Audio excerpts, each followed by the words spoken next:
Hi, I'm Michael Boyajian, and I'm going to be talking about one of my upcoming books for a change. And the title of this book is Illusion in the 2017 Campaign, Fishkill Town Clerk. It has nothing to do with any particular person or party or anything. It's basically how we built the campaign around my late wife's privacy concerns. And we use social media to accomplish that, and that is another story in the book. But what I want to talk about is a little background on my politics and Jerry's politics. And basically, Jerry, for her entire life, for the most part, was a independent, or as they call, non-aligned voter. She wasn't part of any political party. That is until Hillary Clinton was going to run for president, and Jerry wanted to vote for her in the primary, and she became a Democrat and stayed a Democrat.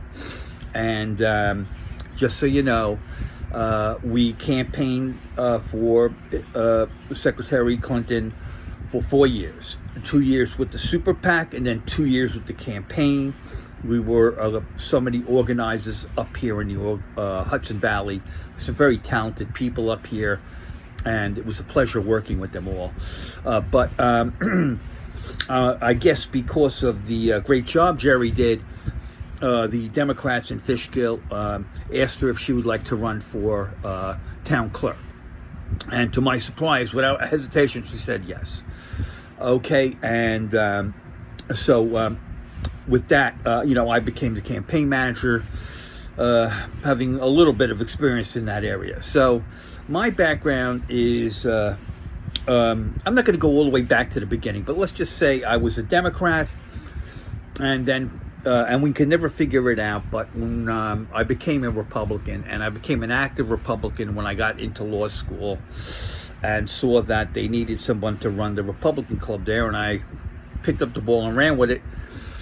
And Jerry could never figure it out, but it worked out okay then, because I became a judge. So, I put in a lot of work, and that's what happened. I ended up as a judge, human rights, then labor, and then unemployment. But anyhow, I was a Republican when the party was entirely different than what it is today, or who controls it today. There's a lot of good Republicans out there trying to get control of the party back, and it's tough. There's no doubt about it. But I want to ask people on in the media, on TV, please don't paint the Republicans with a broad brush. There's a lot of good ones back in the party trying to take it back from these extremists. When I was in the Brooklyn Republicans, I did such a good job in law school with the Republican Club that I became, my vice president in the club. This woman, Robin, her father was the chairman of the Brooklyn Republicans, Arthur Brumwell. And I ran into her after law school. I couldn't get a job. And she said, "What are you up to?" And I go, "I don't know. I'm thinking of starting a Republican club here in Brooklyn Heights." And I was thinking of like a social club, So she goes, "Well, talk to my father. He's the chairman. Tell him I sent you over." So I did. I ended up with a meeting with him and the law chair. And I thought he was a very nice person, very honorable. I really got a good energy from him. And after the meeting, after I told him my pitch about a social club for Republicans in Brooklyn Heights, as I was leaving, I said, "And one day I'd like to run for office." I had nothing in mind at that time, but and my health wasn't all together there either. But the next day I got a call from Arthur, and he said, "Yeah, we're going to go with your idea for a club. It's going to be a political club, though, and you'll be working with this other guy, Mark, who was a real operator, really smart guy." Out of Buffalo, but he ended up in Maryland. But and we want you to run for the assembly. Boop. Okay, well, there I go. Anyhow, I don't want to talk about my own campaign, which is where I met the head of the Young Republicans, this guy Sal Calise, and he pretty much was my manager. And between him and Bromwell and other people, I learned the ropes of campaigning and being a candidate in a city environment. People today think of the Republicans as a neo-Nazi white supremacist party. Back when we were in it, that was not true. Let me give you an example. The Brooklyn Republicans, the executive board, was 80% African American or Caribbean, the members of the executive board, which controls the party, by voting on what the chairman would like voted on. And because Brooklyn is unique in that there were more Republicans in Brooklyn than in any other county in the state. So we've, in Brooklyn, had a lot of pull. We had a lot of pull. And it's funny because at the same time, there's so many people living in Brooklyn. We were outnumbered, I think, 5-1 by the Democrats. So you can imagine how many Democrats there were in Brooklyn and how the control they were able to bring to the table in Democratic issues. So because of Brooklyn and its generally African American Caribbean makeup, we determined. I could talk about the mayor's race, but they had done that before I arrived on the scene with senior party. I was still in law school, but I could talk about the governor's race. And this guy Jerry O'Brien was working with someone named George Pataki, and he brought him into the executive board. And make a long story short, in the end, they went along with his pitch for George Pataki. And because of our numbers, once we went behind George Pataki, he didn't have to run in a primary. I don't want to go into the details here, but generally speaking, he avoided a primary because of the state party rules. So he was in. And so you got a guy, George Pataki. He goes on to face off with the Golden Orator. I'm not taking away from him. I'm just compliment, actually. He was a Court Street attorney, too, by the way. Mario Cuomo. And he wins. He wins. And even after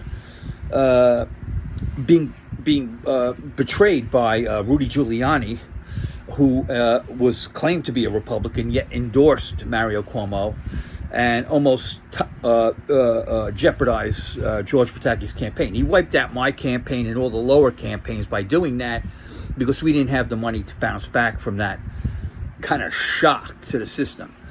But the Pataki was able, like a rubber band, to bounce right back and win the race. And he went on to win 2 more terms after that. So, and he was a great, him and his wife and the family were great patrons of the art.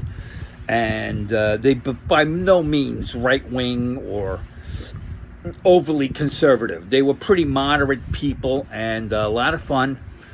And they did a lot of good things for the state. And I'll tell you, one of the most important things in my mind is that he added 1 million acres to the Adirondack Park, which is 1/5 the size of the state. He also added acreage to the Catskill Park. I'm not going to go into the details of these parks, but they're forever wild. It's a mixed-use European-style park setup of mixed and public lands. And so 1 million acres is a lot of land to a state, to a park, forest preserve that's already 1/5 the size of the state. Anyhow, he got the entire state into the outdoors.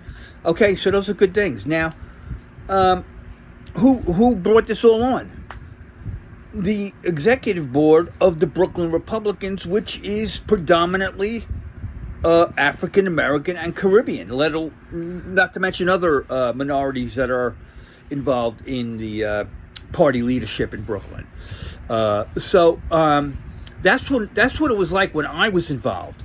What happened now is beyond me. I don't know. I can't explain it. I know there's a struggle to take it back, and there's a lot of good people in that struggle.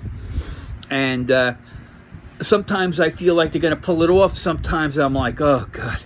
I think they're going to pull it off, though, and take back the party.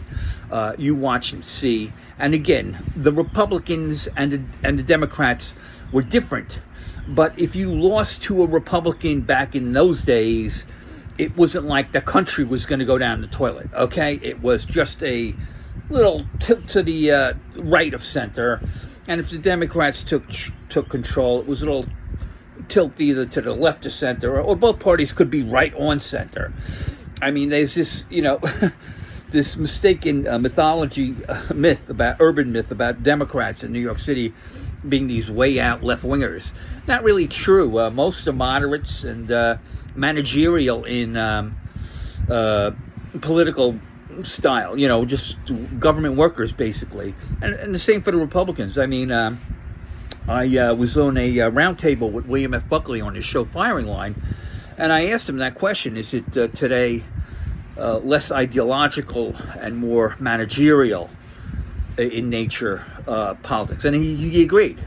But that's all changed now. It's like crazy now. But I think it's going to come back, and I think even the Democrats and Republicans know it's a two-party system. And if you've done any political work, right down to the minute you walk into a voting place, there's usually a senior citizen representing the Republican Party and a senior citizen representing the Democrats. And at the table where you register for your vote to vote, where you check in to vote rather, in your district. And again, they're in those parties, but they're basically doing it for civic purposes, and because they get a little extra pin money. They go out to lunch with their friends or something. The money isn't great for the hours they put in. I mean, they're there before 6 a.m. and they're there till after 9 p.m. Okay, that's a long day. Plus, you got to do training, etc., and you got the primary election you got to work too.